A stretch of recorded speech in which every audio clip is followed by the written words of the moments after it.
Hello बच्चों, कैसे हो आप सभी? आई थिंक मस्त होंगे, स्वस्थ होंगे और आपकी पढ़ाई भी कंटिन्यू चल रही होगी। ठीक है। और पढ़ते रहो, मस्त रहो, मुस्कुराते रहो। देखो अपना चैप्टर चल रहा है, तो चैप्टर चल रहा है फोर, जिसका नाम है कार्बन और उसके यूनिट।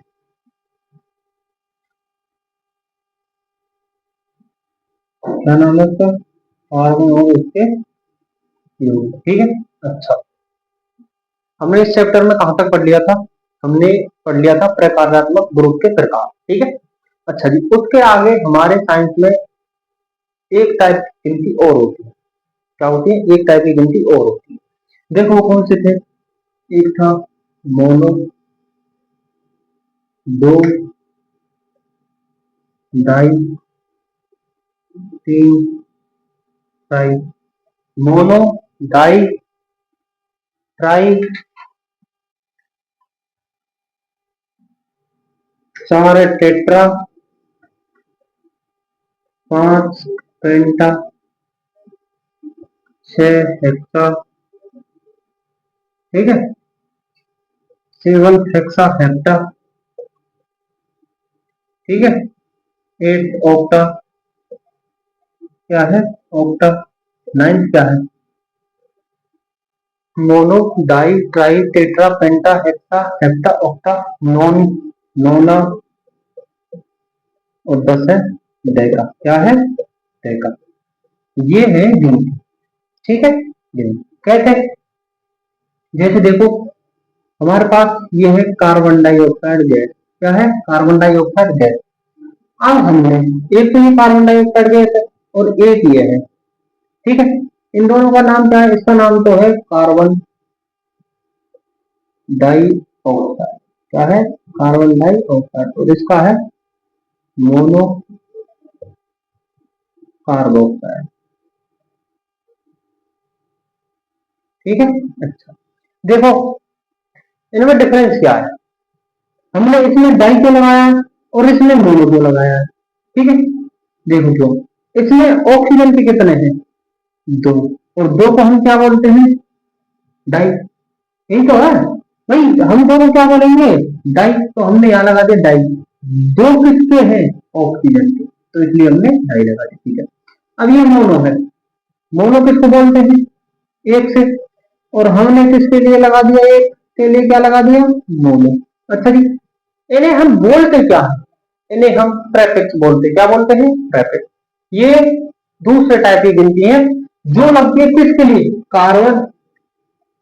किसके लिए लगती है? अगर कोई यौगिक में या तत्व में एक ही परमाणु की एक से अधिक बार आवृत्ति हो जाए, एक से अधिक बार आवृत्ति हो जाए, तो उसके लिए ये गिनती यूज होती है। अगर सपोज करो यही ये होता तो हम इसे क्या लगाते? ट्राई लगाते। छह होता तो हेक्सा लगाते। ठीक है। अच्छा जी, ये एक प्रकार की गिनती हो गई। क्या हो गई? गिनती। अच्छा, चलो अब आगे चलते हैं थोड़ा सा। हमने आपको कल कुछ प्रकारात्मक समूह दिखाए थे। क्या दिखाए थे? प्रकारात्मक समूह। ठीक है। प्रकारात्मक समूह दिखाए थे, तो उनमें कौन कौन से थे समूह में?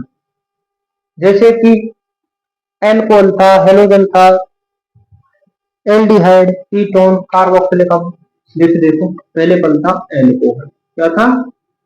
एल्कोहल। ठीक है। दूसरे पर हेलोजन। क्या था? हेलोजन। तीसरे पर एल्डिहाइड। ठीक है। एल्डिहाइड। चार पर कीटोन। और पांचवा था कार्बोक्सिलिक अम्ल। क्या था? कार्बोक्सिलिक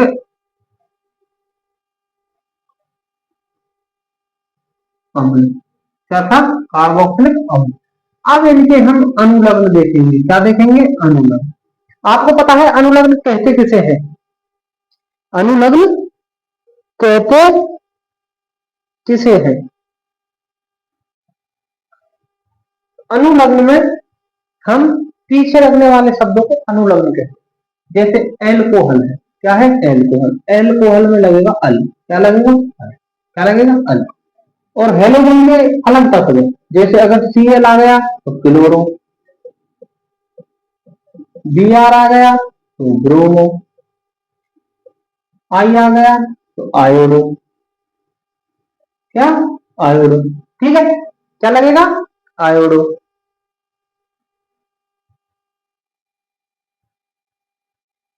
और एल्डिहाइड के लिए लगेगा एल, कीटोन के लिए और क्या लगेगा, और कार्बोक्सिलिक अम्ल के लिए OH अम्ल, क्या, OH अम्ल। ठीक है, ये प्रकार्यात्मक समूह के अनुलग्न है। क्या है, अनुलग्न। अगर ये कहीं कार्बन श्रृंखला में मिल जाए, कार्बन श्रृंखला में मिल जाए तो हम इनके अनुलग्न यूज करेंगे, ये अनुलग्न यूज करेंगे। ठीक है जी, अच्छा जी। उसके बाद हमारे कार्बनिक यौगिकों के दहन है। क्या है, कार्बनिक यौगिकों का दहन। क्या है, कार्बनिक यौगिकों का दहन। ठीक है, अच्छा जी। देखिए क्या है, हम जिनको अभी बोल रहे हैं कि ये कार्बनिक यौगिकों का दहन है, ये है कार्बनिक यौगिकों के रासायनिक गुणधर्म। कार्बनिक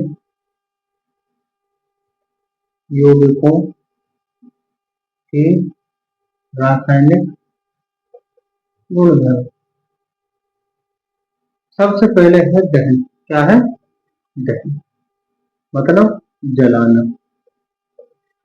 क्या है, जलाना। देखो आपने देखा होगा कार्बन कोयला होता है, किसके रूप में काम आता है, दहन के रूप में। अपने घरों में जो गैस आती है, LPG गैस, CNG गैस, वो किसके लिए काम आती है, दहन के लिए। तो कार्बनिक यौगिक जब इनका दहन होता है तो हम क्या देखें, या किस प्रकार से हम ये पता लगा सकते हैं अग्नि को देखकर कौन सा कार्बनिक यौगिक जल रहा है। ठीक है, अच्छा जी। देखो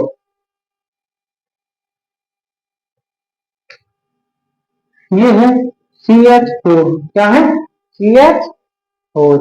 अच्छा जी। और फिर ऑक्सीजन की उपस्थिति और उसका हो रहा है दहन। क्या हो रहा है, दहन। अच्छा, अब बनेगा क्या, एक तो बनेगा जल। क्या बनेगा, जल। और एक बनेगी CO2। क्या बनेगी, CO2 प्लस ऊष्मा प्लस प्रकाश। जब कार्बनिक यौगिकों का दहन होता है तो यह प्रक्रिया संपन्न होती है। क्या होती है, यह प्रक्रिया। CH4O2 ऑक्सीजन की उपस्थिति। अगर हम किसी वस्तु को जलाएंगे तो उसके लिए हमें ऑक्सीजन की उपस्थिति जरूरी है। अगर ऑक्सीजन की उपस्थिति नहीं है तो हम किसी वस्तु को जला नहीं सकते। ठीक है, O2 इसका दहन हो रहा है तो क्या बनेगा, जल, कार्बन डाइऑक्साइड गैस, ऊष्मा प्लस प्रकाश। ठीक है, ये इसकी एक रिएक्शन हो गई।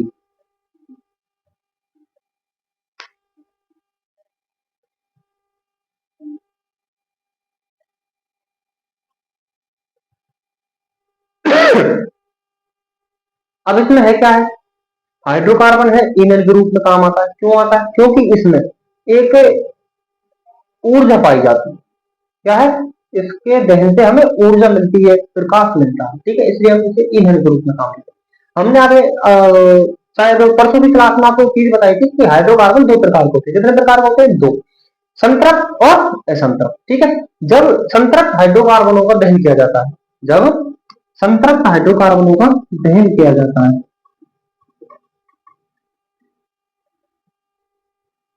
जब संतृप्त हाइड्रोकार्बन का दहन किया जाता है तो नीली ज्वाला के साथ जलते हैं। किसके, नीली ज्वाला के साथ। किसके साथ जलते हैं, नीली ज्वाला के साथ जलते हैं।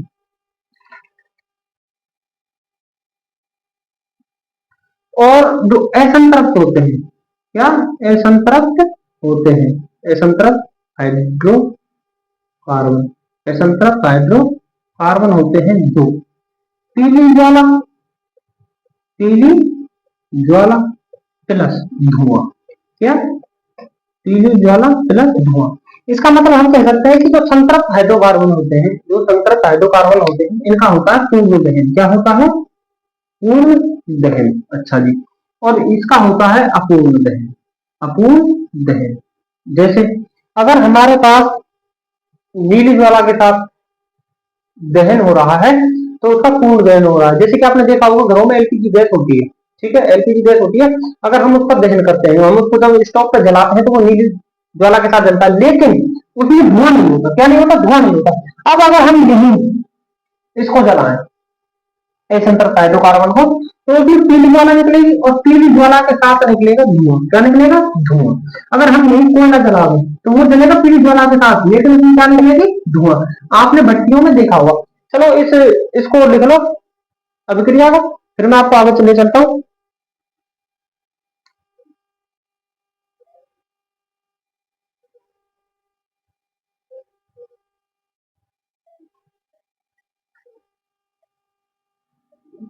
लिख लिया? चलो हम देखते हैं दूसरा।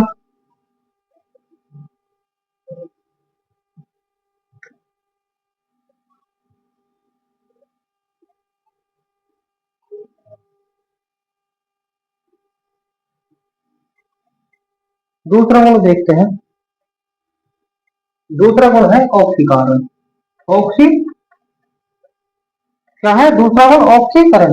क्या है? ऑक्सीकरण। अच्छा जी, ऑक्सीकरण में क्या होगा? ऑक्सीकरण में जब क्षारीय क्षारीय पोटेशियम परमैंगनेट, पोटेशियम परमैंगनेट के एम एन ओ फोर, के एम एन ओ फोर, या इसे बोल रहे हैं लाल दवा। क्या बोल रहे हैं? लाल दवा। ठीक है। पोटेशियम परमैंगनेट या अम्लीय पोटेशियम, अम्लीय पोटेशियम डाइक्रोमेट। क्या है? अम्लीय पोटेशियम डाइक्रोमेट। इसका सूत्र है K2Cr2O7। ये अम्लीय पोटेशियम डाइक्रोमेट का सूत्र है। ठीक है।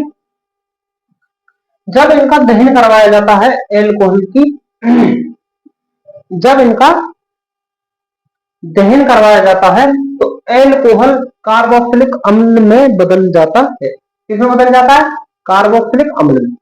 जब क्षारीय पोटेशियम परमैंगनेट, जब क्षारीय पोटेशियम परमैंगनेट या अम्लीय पोटेशियम डाइक्रोमेट की उपस्थिति में, इन दोनों की उपस्थिति में अगर एल्कोहल को अभिक्रिया करवाई जाए तो क्या बनेगा? कार्बोक्सिलिक अम्ल। क्या बनेगा? कार्बोक्सिलिक अम्ल। क्या बनेगा? कार्बोक्सिलिक अम्ल। कैसे बनेगा? देखो, CH3 CH2OH। ठीक है, CH3 CH2OH। अब इसकी अभिक्रिया हम कौन से उपस्थिति में कराएं? चलो KMnO4 की करवा लें। अच्छा, ये वो ध्यान रखना, ये तो पोटेशियम परमैंगनेट लिया है, ये क्षारीय होना चाहिए, और जो पोटेशियम डाइक्रोमेट लिया है वो क्या होना चाहिए? अम्लीय। ठीक है, इसमें लिख दें क्षारीय। अच्छा, और जो हमने K2Cr2O7 लिया है वो कैसा है? अम्लीय। क्या है? अम्लीय। अच्छा जी, अब इसकी अभिक्रिया करवाई तो क्या बनेगा? CH3COOH। क्या बनेगा? CH3COOH, जिसका नाम क्या है? एथेनोइक अम्ल। क्या नाम है? एथेनोइक अम्ल। एथेनोइक अम्ल। क्या है? एथेनोइक अम्ल। अच्छा, ऑक्सीकरण है ये किसका?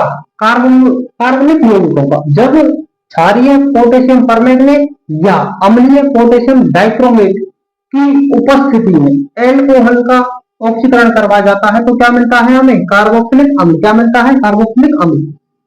ये लिए है एल्कोहल। ठीक है, उसका हमने क्षारीय KMnO4 या अम्लीय K2Cr2O7 की उपस्थिति में ऑक्सीकरण करवाया तो हमें मिला क्या? एथेनोइक अम्ल। क्या मिला? एथेनोइक अम्ल। अच्छा जी, एक अभिक्रिया और है जिसे हम यहाँ तो बोल रहे हैं हाइड्रोजनीकरण अभिक्रिया। क्या बोल रहे हैं? हाइड्रोजनीकरण अभिक्रिया। क्या बोल रहे हैं? हाइड्रोजनीकरण अभिक्रिया, या बोल रहे हैं संकरण अभिक्रिया। क्या? या बोल रहे हैं संकलन अभिक्रिया। क्या? संकलन अभिक्रिया। अच्छा जी, देखो उसमें क्या होगा। उसे बोलते हैं संकलन रिएक्शन, क्या संकलन रिएक्शन। अच्छा, इस संकलन रिएक्शन में होगा क्या,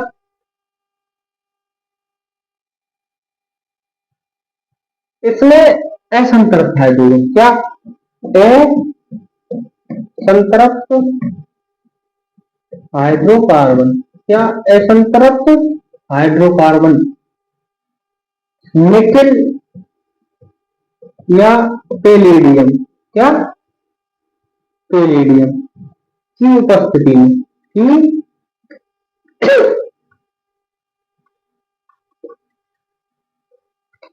असंतृप्त हाइड्रोकार्बन निकल या पैलेडियम की उपस्थिति में अभिक्रिया करते हैं, क्या करते हैं अभिक्रिया। तो असंतृप्त हाइड्रोकार्बन में हाइड्रोजन जुड़ जाती है, क्या करती है हाइड्रोजन जुड़कर क्या बनाती है संतृप्त हाइड्रोकार्बन, क्या बनाती है संतृप्त हाइड्रोकार्बन। और इस ही रिएक्शन के द्वारा वनस्पति तेल, क्या वनस्पति तेल किसमें कन्वर्ट किए जाते हैं, वनस्पति घी में, किसमें वनस्पति घी में। देखो कैसे किए जाएंगे, ये ले लिया हमने संतृप्त, सॉरी असंतृप्त, क्या लिया है असंतृप्त, ठीक है। अब हमने निकल या पैलेडियम की उपस्थिति में, निकल या पैलेडियम की उपस्थिति में इसका क्या किया अभिक्रिया करवाई, क्या करवाई अभिक्रिया। तो हमें क्या प्राप्त होगा संतृप्त हाइड्रोकार्बन, क्या होगा संतृप्त हाइड्रोकार्बन, ये क्या मिलेगा ये। हमें पता कैसे चलेगा कि ये संतृप्त है, संतृप्त है बता सकता है कोई, क्योंकि असंतृप्त में हमें डबल बॉन्ड और ट्रिपल बॉन्ड मिलेगा और संतृप्त हमें क्या मिलेगा सिंगल बॉन्ड, क्या मिलेगा सिंगल बॉन्ड। अच्छा जी, अब देखो क्या है,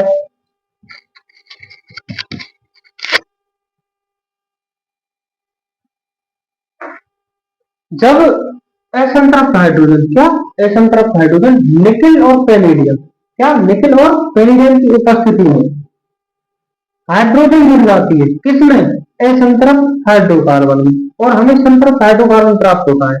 वही रिएक्शन क्या कहलाती है संकलन रिएक्शन। इससे रिएक्शन के द्वारा वनस्पति तेल को किसमें चेंज किया जाता है वनस्पति घी में, किसमें वनस्पति घी में।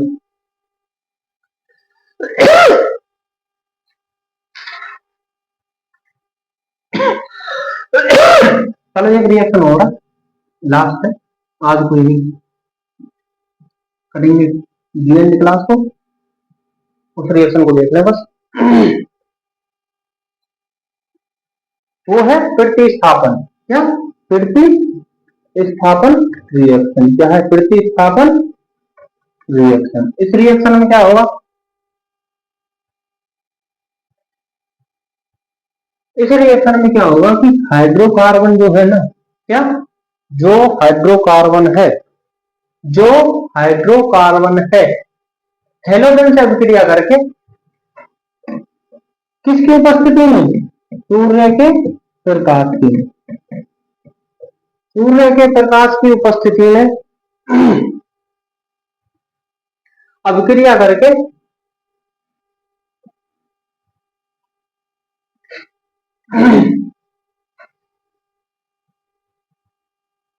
क्या बनाती है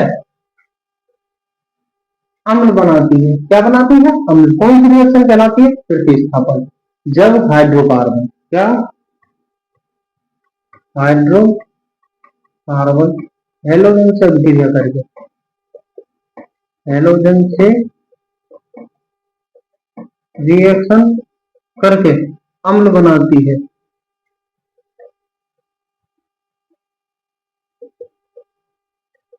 प्रतिस्थापन रिएक्शन कहलाती है।